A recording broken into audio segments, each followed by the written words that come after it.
या कुंभमेळ्याचे मंत्री स्वतःला पालकमंत्री म्हणून घेणारे गिरीश महाजन यांना आज या लोकशाहीच्या दिवशी आज आपण लोकशाहीचा उत्सव साजरा करत आहोत आणि आजच्या ज्या घटनाकाराने घटना दिली त्या डॉक्टर बाबासाहेब आंबेडकरांचं नाव घ्यायची या गिरीश महाजनला लाज वाटते.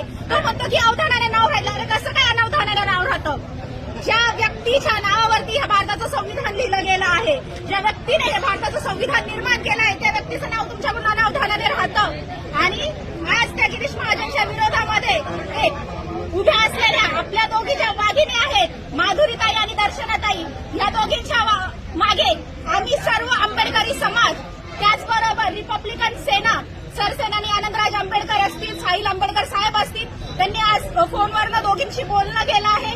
संपूर्ण रिपब्लिकन सेनेची टीम ही त्यांच्या पाठीशी आहे.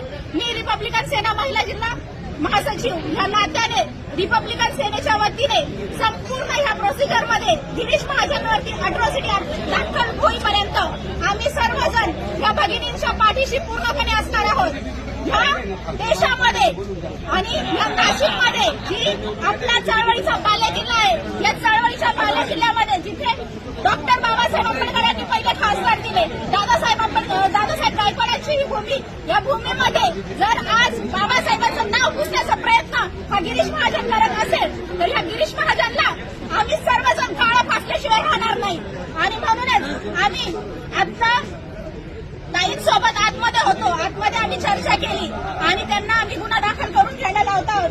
त्यासाठी लागणारी जी काही आपली लिगल टीम आहे, राहुल कोंबलवडे सर आहेत, बाकी जे काही वेगवेगळ्या पक्षांचे पदाधिकारी आहेत, आम्ही सर्वांनी चर्चा केली आणि चर्चा केल्यानंतर जो काही अट्रॉसिटी अंतर्गत गुन्हा दाखल होत आहे तो दाखल करण्यासाठी आम्ही पूर्णपणे प्रयत्न करत आहोत.